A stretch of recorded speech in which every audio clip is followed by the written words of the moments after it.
Donc, je ne pense pas que ce soit un secret. Le prix est en fait l'un des facteurs les plus décisifs pour réussir lors de l'aventure Amazon. Ce n'est pas non plus un secret que les vendeurs en fait venant de Chine ont tendance à avoir certains des prix les plus agressifs et les plus compétitifs de la plateforme Amazon. Alors, certains des concurrents les plus importants en fait et les plus réussis sur la plateforme Amazon viennent d'Asie. Alors maintenant, cette vidéo n'est pas une de ces vidéos du succès des vendeurs chinois ou vietnamiens ou autres qui a déjà été diffusée largement sur la toile. Il s'agit ici en fait d'ingénierie inversée de leur succès. Il s'agit ici de comprendre quels sont les mécanismes qui les rendent si bons pour vendre sur Amazon et comment pouvons-nous en tirer parti pour devenir nous-mêmes un vendeur e-commerce plus performant sur cette plateforme. Allons-y. Bonjour à tous. Alors pour les nouvelles personnes sur cette chaîne, bienvenue. Je m'appelle Télimax. Je suis un vendeur professionnel sur Amazon et j'enseigne sur cette chaîne les techniques et les stratégies de l'e-commerce qui vont vous permettre en fait de générer des revenus croissants et récurrents avec le business model Amazon FBA. Alors, je vous invite à vous abonner si c'est la première fois sur cette chaîne pour ne pas rater les prochaines sorties vidéo. Et je vous ai mis aussi en description de la vidéo mon e-book, les 5 étapes pour démarrer un business à succès avec Amazon.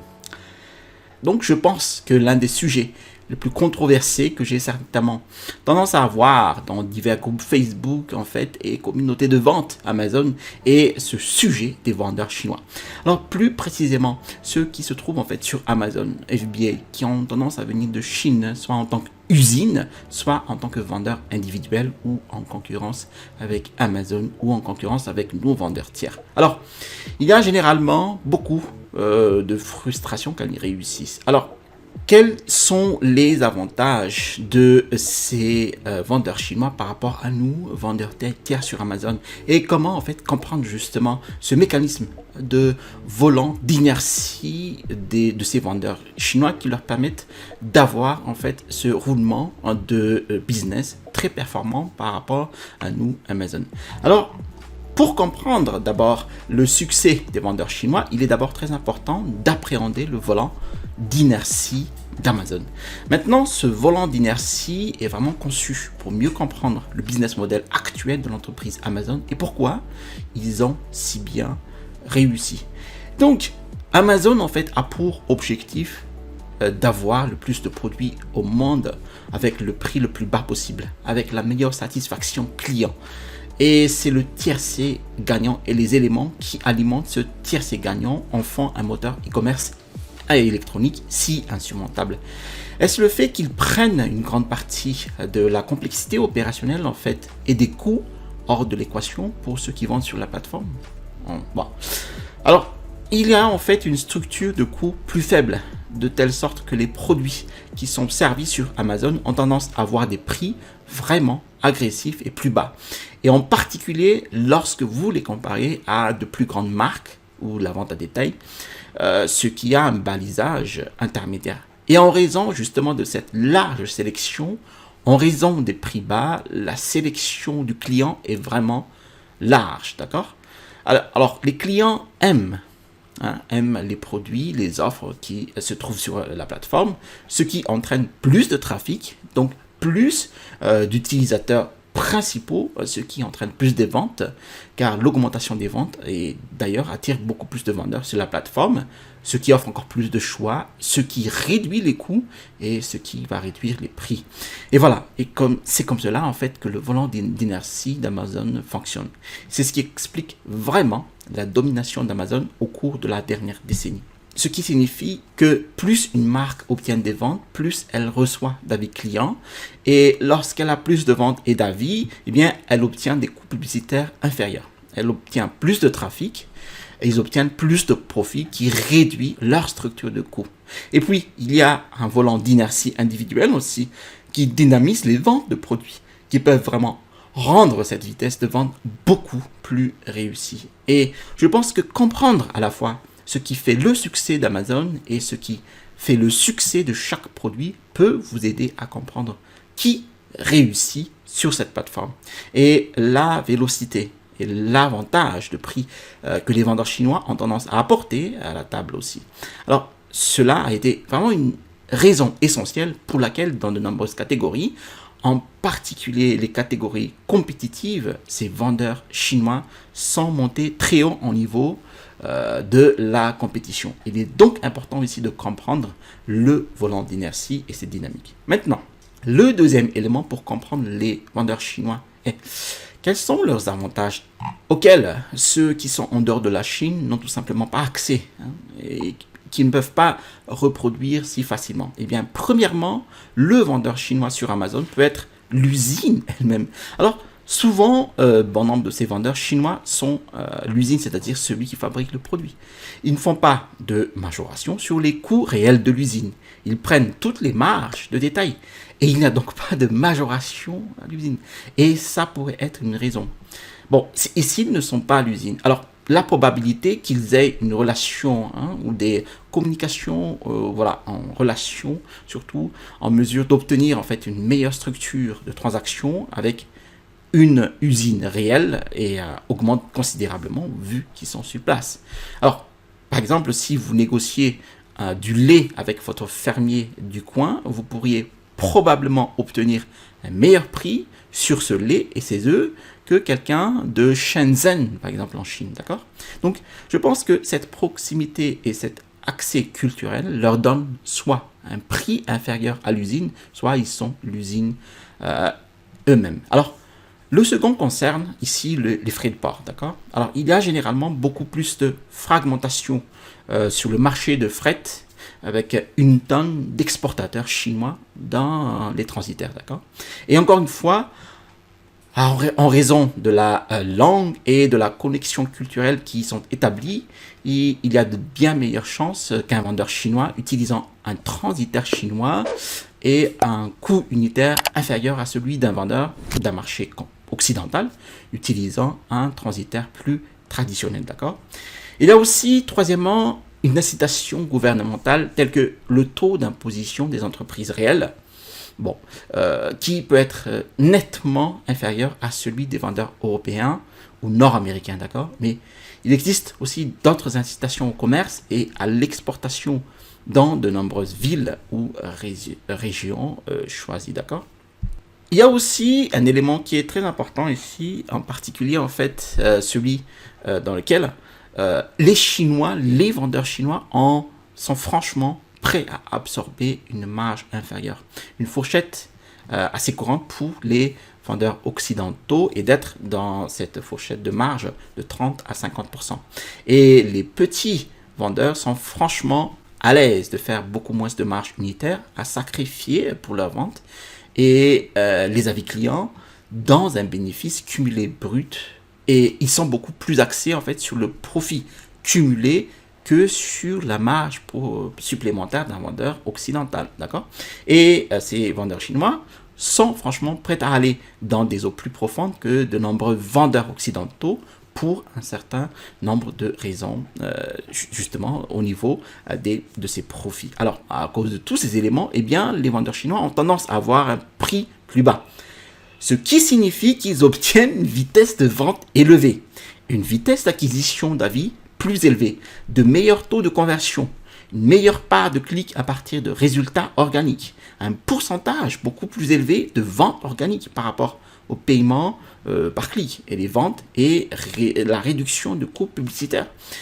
Et du coup, parce qu'ils sont capables de transformer le produit beaucoup plus rapidement, parce que souvent ils sont soit à l'usine ou ils travaillent avec l'usine, ils ont des incitations supplémentaires lorsqu'ils doivent réellement payer pour les produits. Ils ont tendance à avoir un bien meilleur fonds de roulement. En d'autres termes, en fait, le temps dont ils ont besoin pour attendre que les revenus réels proviennent du moment où ils ont effectivement payé le produit est beaucoup plus court par rapport à un vendeur occidental. Et parce que ces besoins en fonds de roulement sont beaucoup plus courts, ils peuvent générer plus rapidement des liquidités. D'accord? Donc, ce moteur de flux de trésorerie est beaucoup plus rapide que ce que vous verriez généralement avec une marge beaucoup plus élevée. Bon, des ventes plus lentes du coup pour un vendeur qui vient de l'Ouest. D'accord? Et puis, le dernier avantage, je dirais que les vendeurs chinois ont tendance à tenir.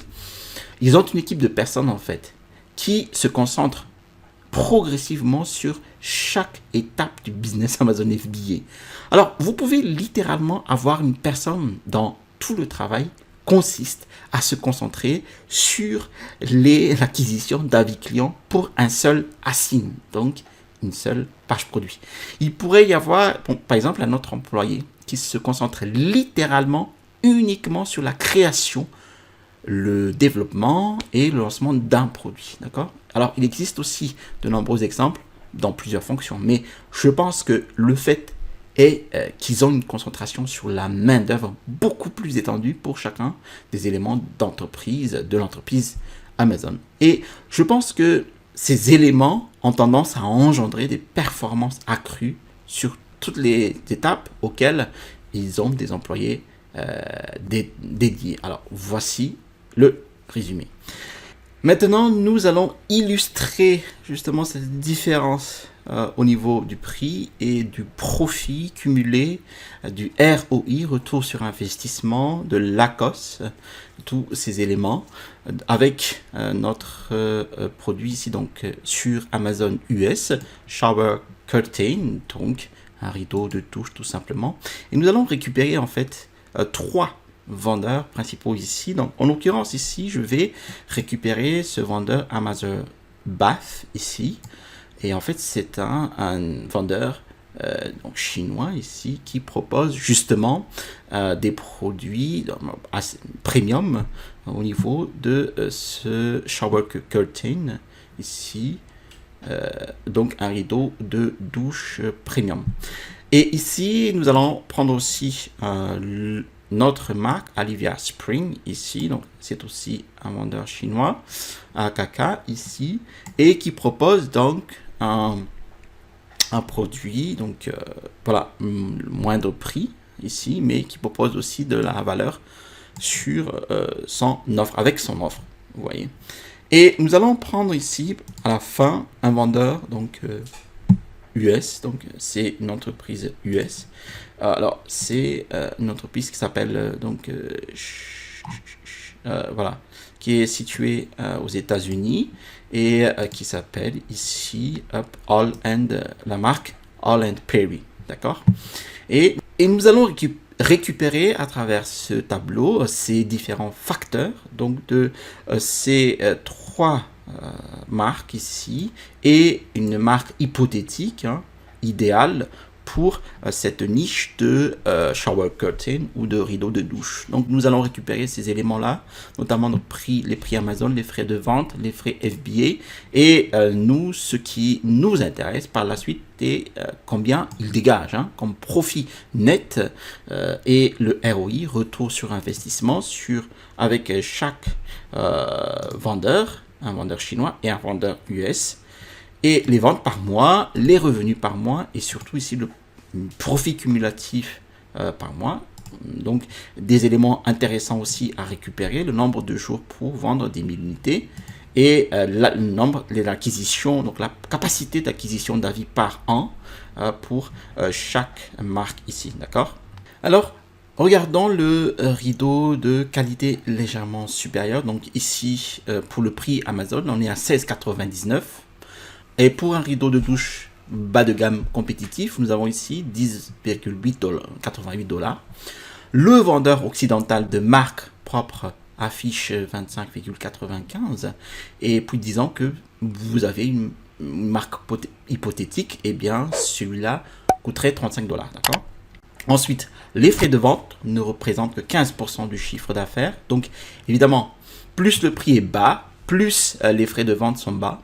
Ensuite, je suppose que les frais FBA sont tous les mêmes à 5,79 $, car ils ont à peu près les mêmes tailles.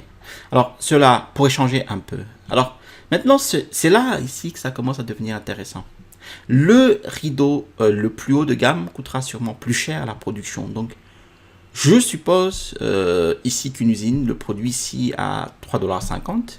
Et ensuite, le genre de plastique bon marché que propose le vendeur AKK a une valeur de $1,80 la production. Et puis, parce que ce vendeur occidental de marque propre avait des pompons ici qui ressemblaient plus à un style de toile, évidemment, la qualité supérieure va engendrer un peu plus de dépenses dans la production. Donc, nous sommes ici à $5,5. Et puis, pour les vendeurs américains de marque, ça va probablement être un coût similaire ici pour ce type. Et peut-être un peu plus pour l'emballage, mais les prix sont probablement plus élevés s'ils vendent au détail ou s'ils ont plus de recherche de marque. Maintenant, j'ai en fait supposé que le taux de droit soit de 10% ici, simplement parce qu'ils sont probablement en train de souscrire la facture. Et donc les gars payent 18 cents l'unité en taxe ici, à 10%.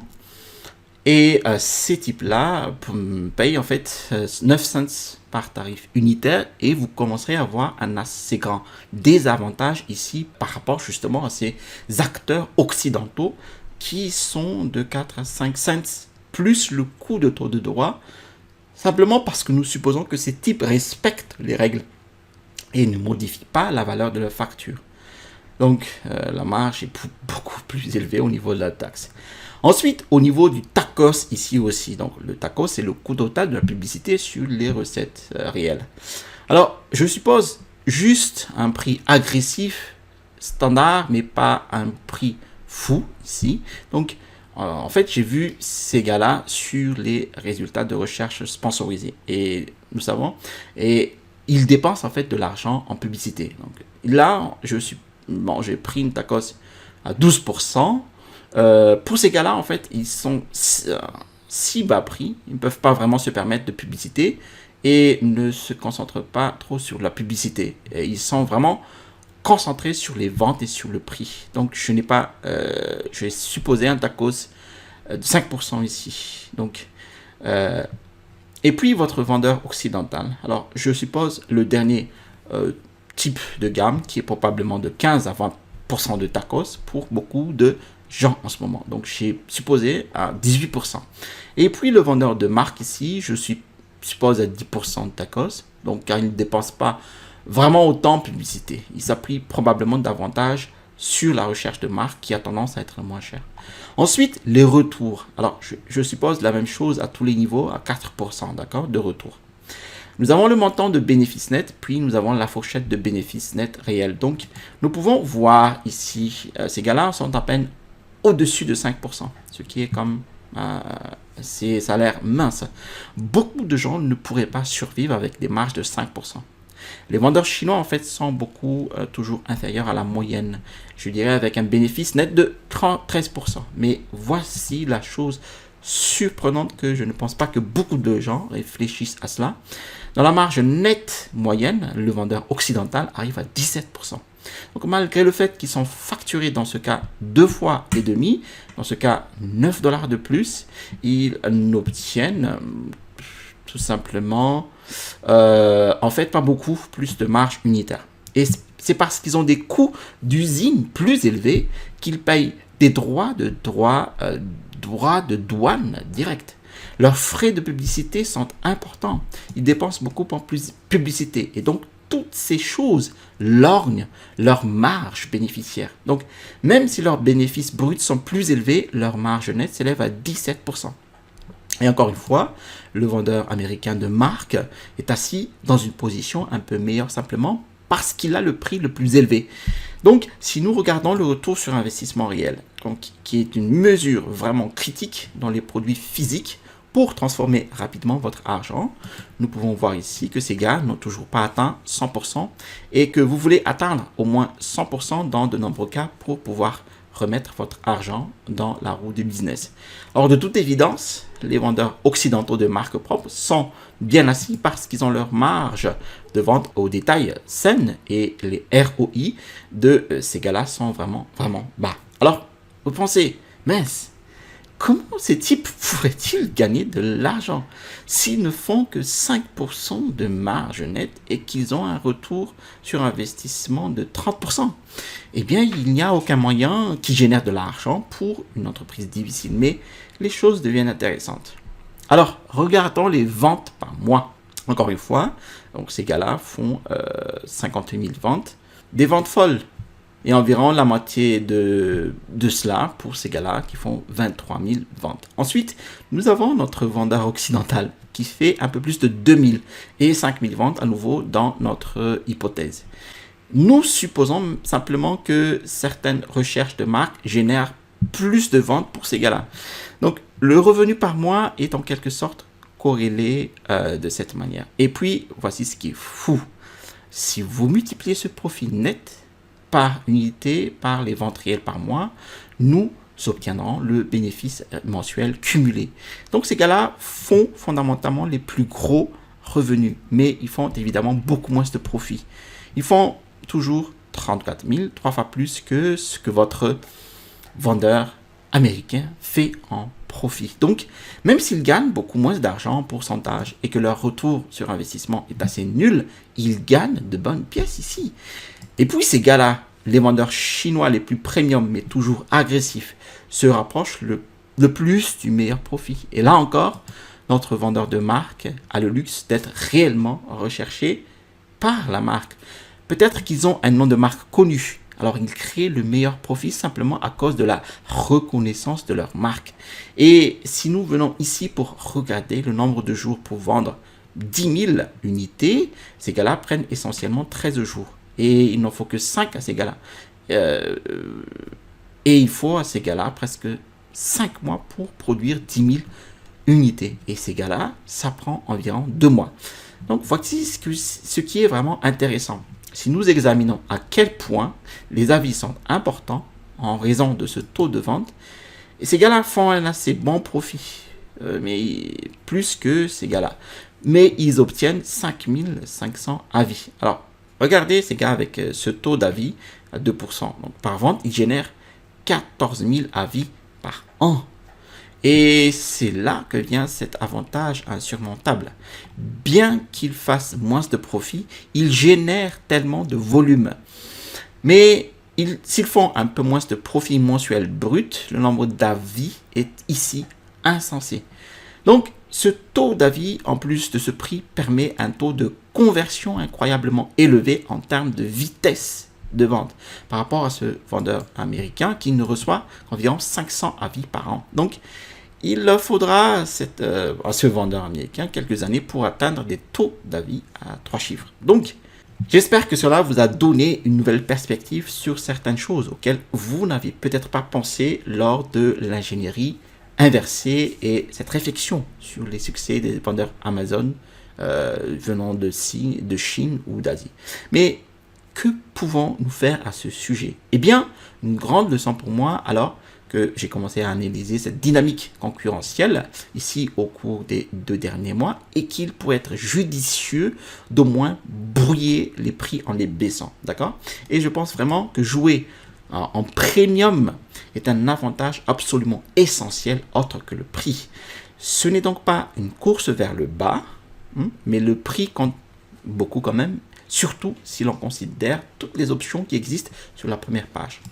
Il est vraiment aussi important ici d'obtenir autant d'emplacements organiques que possible sur la première page de résultats. Et l'une des façons d'y parvenir est d'au moins être dans une fourchette raisonnable à l'intérieur de ces prix-là. Donc, si moi j'étais un vendeur occidental, donc hypothétique, je pourrais en fait envisager par exemple de descendre un peu à un prix de 19,99 dans cette niche et dire simplement: est-ce que je vends réellement environ 7000 unités par mois contre 2000? Si je descends à 19,99 $ le prix, donc peut-être que mon retour sur investissement sera de 50 à 60%, d'accord? Mais si je peux obtenir un fonds de roulement plus vite, d'accord, obtenir plus vite des liquidités, je pourrais en fait gagner plus d'argent, ce qui m'aidera à développer, à faire évoluer mon entreprise. Alors, au lieu de donner des coups de pied, au lieu d'utiliser les vendeurs chinois comme bouc émissaire, je vous recommande d'examiner la dynamique en jeu sur votre marché. Déguiser votre épée et de déterminer comment vous pouvez mieux comprendre ces dynamiques afin de mieux rivaliser. Merci d'avoir suivi cette vidéo jusqu'à son terme. Si vous avez trouvé de la valeur à cette vidéo, je vous invite à cliquer sur le bouton j'aime. Si vous avez trouvé de la valeur avec d'autres vidéos sur ma chaîne YouTube, alors je vous invite à vous abonner en cliquant sur le bouton s'abonner situé en dessous de cette vidéo pour recevoir les prochaines sorties vidéo. Je vous ai mis en description de la vidéo mon e-book, les 5 étapes pour démarrer un business à succès avec Amazon. Vous allez trouver dans cet e-book mes techniques et les stratégies qui m'ont permis de mettre en place en fait un business à succès avec Amazon FBA. À l'issue de cet e-book, vous allez recevoir un email qui va pointer sur la présentation de ma formation étude de cas d'un produit de niche. Je vous ai mis ici le bouton pour vous abonner et à droite de cette vidéo, je vous montre en fait ce qu'il ne faut pas faire pour trouver un produit gagnant sur Amazon. Allez, à la prochaine vidéo et restez toujours curieux.